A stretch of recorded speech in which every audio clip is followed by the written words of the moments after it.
കൊളേട്ട. അപ്പം ലീച്ച് ക്രിയേറ്റേഴ്സിന് ഞാനിട്ട പേരാട്ടോ, എനിക്ക് പെട്ടെന്ന് മനസ്സിൽ ആലോചിച്ചപ്പോൾ ലീച്ച് ക്രിയേറ്റേഴ്സ് എന്ന് അവരെ വിളിക്കാനാണ് എനിക്ക് തോന്നിയത്. ആരെയാണ് പറയുന്നതെന്നൊക്കെ നിങ്ങൾക്ക് മനസ്സിലായിട്ടുണ്ടാവും.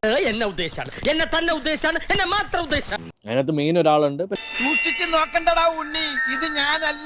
സ്വന്തമായിട്ട് കണ്ടന്റ് ഉണ്ടാക്കാൻ കഴിവില്ലാതെയും സ്വന്തമായിട്ട് കണ്ടന്റ് ഉണ്ടാക്കാതെയും ഒരു ക്യാമറ എവിടെയെങ്കിലും ഒക്കെ വെച്ച് ജസ്റ്റ് റെക്കോർഡ് ബട്ടൺ ഓൺ ആക്കി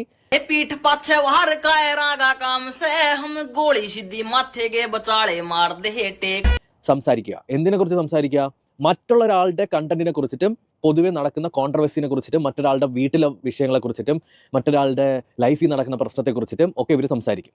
ഞാൻ ഉപദേശിക്കുന്നു കരുതരുത്, മുതലാളി ഒരു ചെത്തിയാണ്. ഇവര് എന്താണ് പ്രശ്നം ഉണ്ടായത് എന്ന് സംസാരിക്കുകയല്ല ചെയ്യുന്നത്. ഇവരുടെ പേഴ്സണൽ ഒപ്പീനിയൻ, പേഴ്സണൽ ഗ്രഡ്ജൊക്കെയാണ് പലരും പറയുന്നത്.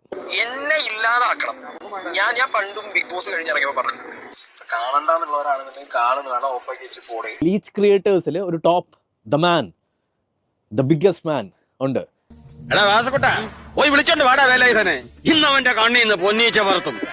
മുറിവേറ്റ സിംഹത്തിന്റെ ശ്വാസം ഗർജനത്തെക്കാൾ ഭയങ്കരമായിരുന്നു.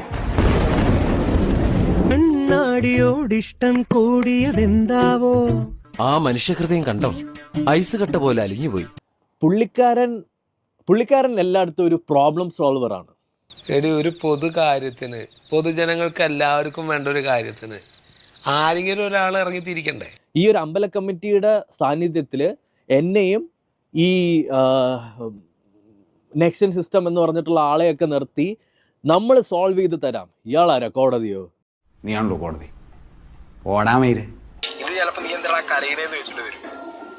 വിഷമുണ്ട്. എന്തുകൊണ്ട് അയാൾ എന്നോട് പറഞ്ഞില്ല? അതിനർത്ഥം നിങ്ങളുടെ ഹീറോ തോറ്റെന്നാണോ?